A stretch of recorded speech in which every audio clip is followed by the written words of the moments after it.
Oke, saya balas VT Batka Oxila ya. Jadi memang itu yang sekarang banyak terjadi ya. Jadi banyak mamah-mamah muda yang mengalami keluhan kondiloma acuminata atau kutil kelamin. Dan biasanya ini terjadi karena dia jadi korban ya sebetulnya dari si prianya ya atau dari sang suaminya yang mungkin dia bergonta-ganti pasangan ya yang kemudian akhirnya menular ke si istri ya. Tapi apa yang terjadi dengan yang misalnya baru menikah tapi ternyata mengalami keluhan kutil kelamin? Oke, saya sedikit bedah ya. Bagaimana ini terjadi? Jadi sebetulnya surat keterangan sehat di puskesmas ini kan dimintai sebagai syarat untuk menikah ya. Jadi nanti sebelum menikah itu kan biasanya tes kesehatan dulu nih, entah itu pasangan laki-lakinya atau pasangan si wanitanya ya. Jadi keduanya tes kesehatan dan ternyata lolos ya. Dia tidak punya keluhan sipilis, tidak punya keluhan gonor ya, tidak punya keluhan HIV ya, dan dia lanjut untuk menikah karena keduanya sehat ya. Tapi apakah tes tersebut juga berikut dengan virus HPV-nya ya atau untuk kutil kelaminnya? Enggak ya. Jadi kalau misalnya si laki-lakinya mengalami keluhan kutil kelamin dan tes kesehatan di puskesmas, puskesmas tidak tahu dia si laki-lakinya sudah mengalami keluhan kutil kelamin. Kecuali kalau dia memang ngasih tahu nih sama pasangan wanita, saya ada kutil di kelamin, bagaimana ini? Ya harus pengobatan dulu ya. Jadi jangan sampai dilanjut menikah kemudian berhubungan seksual. Nah, ini yang terjadi. Mamah-mamah muda mengalami keluhan kutil kelamin 2 bulan misalnya setelah menikah dan ternyata mengalami keluhan kutil kelamin. Nah, itu yang terjadi ya.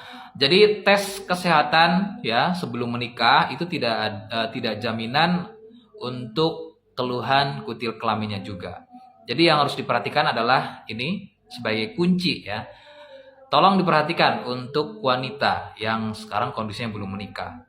Jangan sampai yang namanya berhubungan seksual sebelum menikah, karena nggak tahu nih pasangan laki-lakinya mengalami keluhan tersebut atau tidak.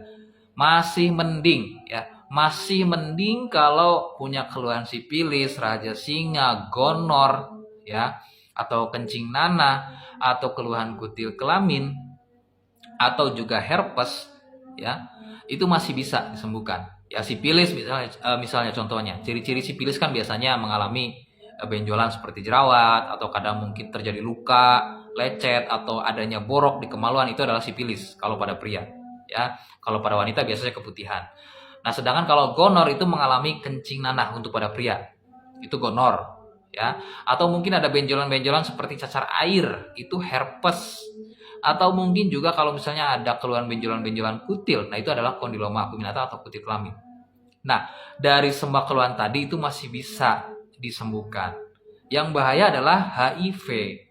Jadi tolong hati-hati ya untuk yang laki-laki ya, mohon bisa jaga kehormatannya ya. Jangan ya misalnya kalau udah bujang sekarang kondisinya ya hati-hatilah. Jangan sampai berhubungan seksual. Untuk wanita juga mohon jangan sampai yang namanya berhubungan seksual sebelum menikah. Jadi kalau misalnya perawan sekarang kondisinya mohon bisa jaga keperawanannya.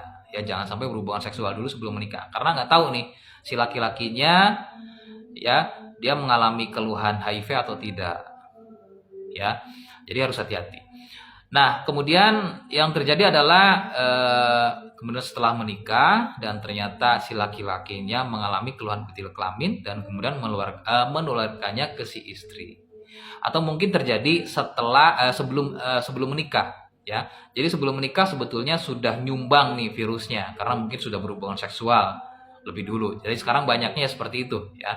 Pasangan calon suami istri ini sebetulnya mereka sudah berhubungan seksual yang kemudian menikah, baru setelah menikah 2 bulan baru menikah ternyata muncul keluhan kutil kelamin. Nah, itu juga kadang juga terjadi seperti itu ya.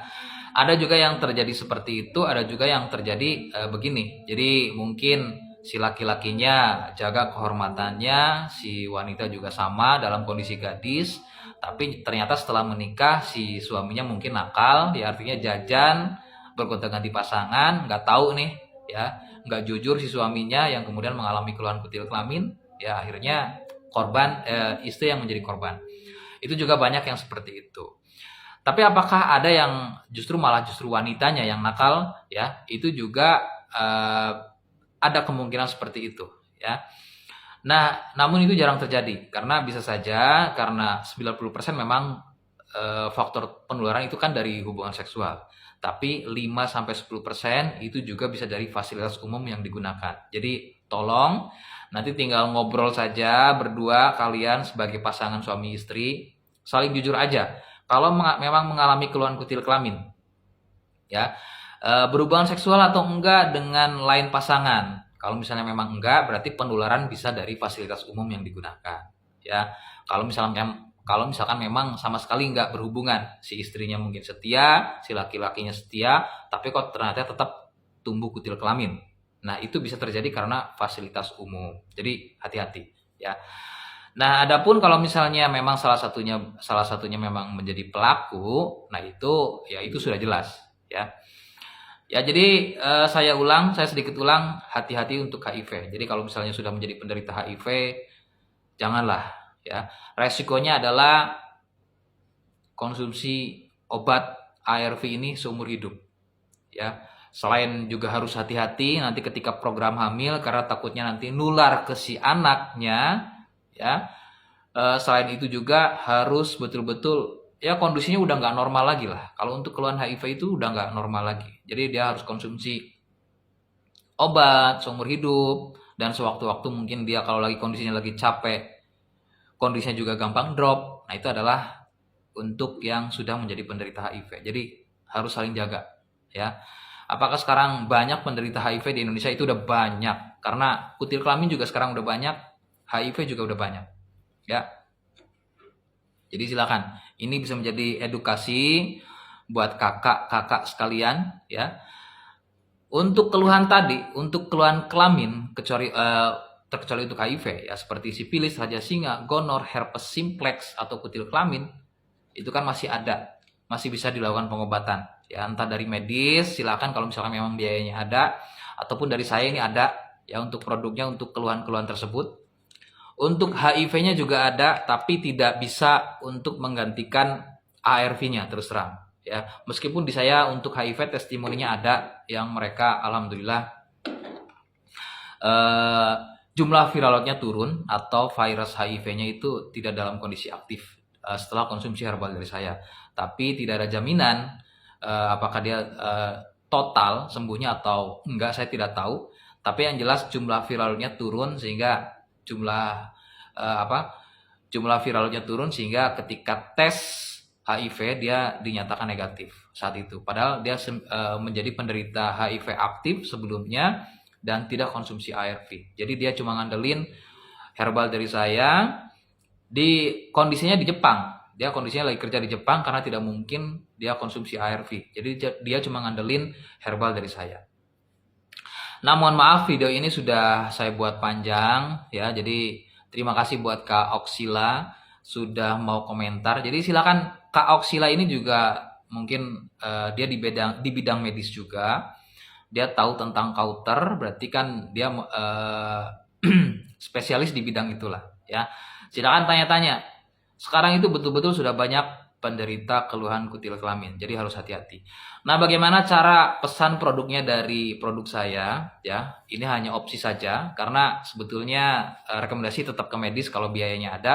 Adapun kalau misalnya mau dari saya, silakan bisa komentar di video ini atau boleh live. Saya live di TikToknya. Nama TikToknya adalah Admin Denatur Indonesia. Sekali lagi nama TikTok saya adalah Admin Denatur Indonesia. Untuk yang mau produk ini silakan bisa komentar atau boleh DM atau boleh cek profil saya di sini. Di situ ada bio saya, di bionya ada kontaknya, silakan bisa catat. Ya, terima kasih. Assalamualaikum warahmatullahi wabarakatuh.